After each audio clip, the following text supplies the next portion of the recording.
Welcome to the Explainer. Today, we're unpacking a really revolutionary concept. What happens when AI agents stop being solo acts and start working together as a team? We're talking about going from a single instrument to a full-on symphony of intelligence. And trust me, the results are a total game changer. So let's just kick off with a huge question. We know that individual AIs are already crazy powerful, right? But what happens when you get them to collaborate, to act like a highly effective team?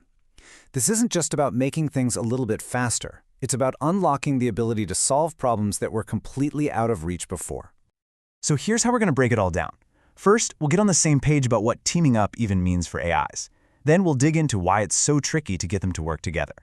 We'll look at some of the early blueprints for collaboration, check out how it's being done today, and finally, we'll take a peek into the future. It's going to be good. Okay, let's dive right in.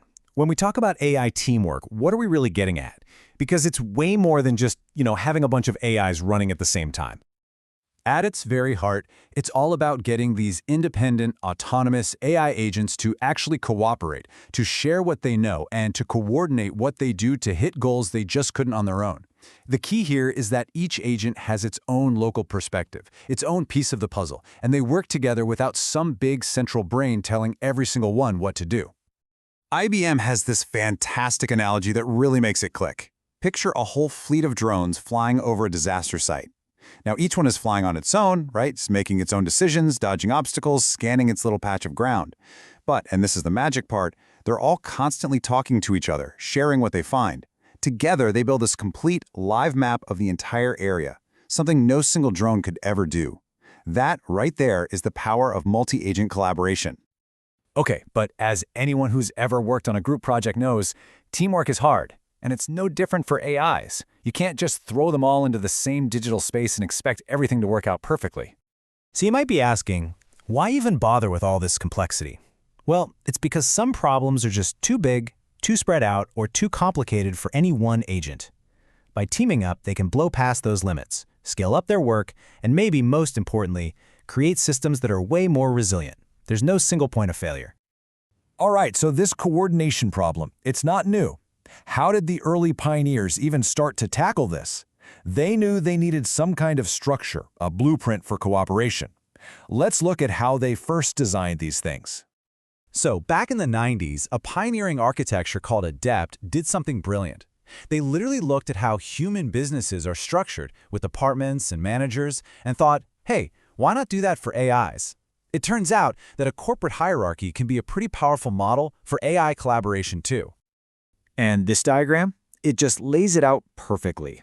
In this ADEPT model, you've got these groups of agents called agencies. Think of them like different departments in a company. And each agency has a responsible agent, basically the department manager, who handles negotiations with other teams and doles out tasks to its own crew. It's a really clear, logical chain of command. So that hierarchy model was super powerful, but it brought up a whole new, really tricky question. How do you cleanly separate the what, the actual work the agents are doing, from the how? The high-level rules of the game, like security protocols or communication policies. If you mix those two things together, your system gets really messy, really fast.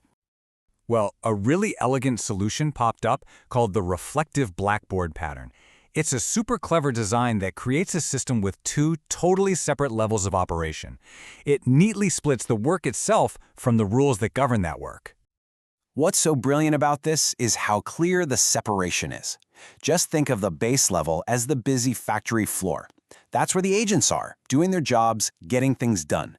The meta level is like the manager's office up on the catwalk, overlooking everything, enforcing the safety rules, making sure everything runs smoothly, all without getting in the way of the actual work.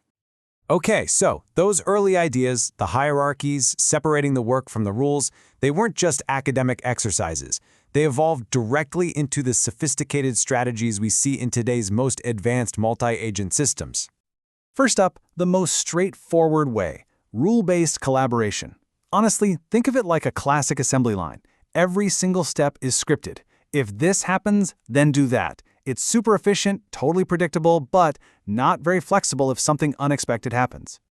Then things get a bit more dynamic with role-based collaboration. This is where you start to see something that looks a lot more like a human team. You might assign one agent to be the researcher, digging up info, Another is the analyst, crunching the numbers. And maybe you have a communicator that pulls it all together. It creates specialization and a really clear division of labor. And then we get to the really cutting-edge stuff, model-based collaboration. This is a whole different ballgame. Here, the agents don't just follow rules or roles. They build their own internal mental models of the world, and even of each other. They use these models to predict what might happen, plan their next moves, and adapt on the fly. This is where things get truly intelligent. So this table really lays it all out, right? It shows you the trade-offs perfectly. Rule-based is efficient and predictable, but it's rigid. Role-based gives you specialists, but it can still be a bit inflexible. And model-based, well, it's incredibly powerful and adaptive, but all that brain power comes with a ton of complexity and a big computational price tag. So, you take all this incredible architecture, all these clever strategies, where does it all lead? Well, it leads to something truly mind-bending, something that's way bigger than just the sum of its parts. And look, this isn't some far-off sci-fi dream. It's happening right now. Big-time frameworks like LangChain, OpenAI's Swarm, and IBM's watsonx Orchestrate are giving developers the tools to build these complex, collaborative AI systems today.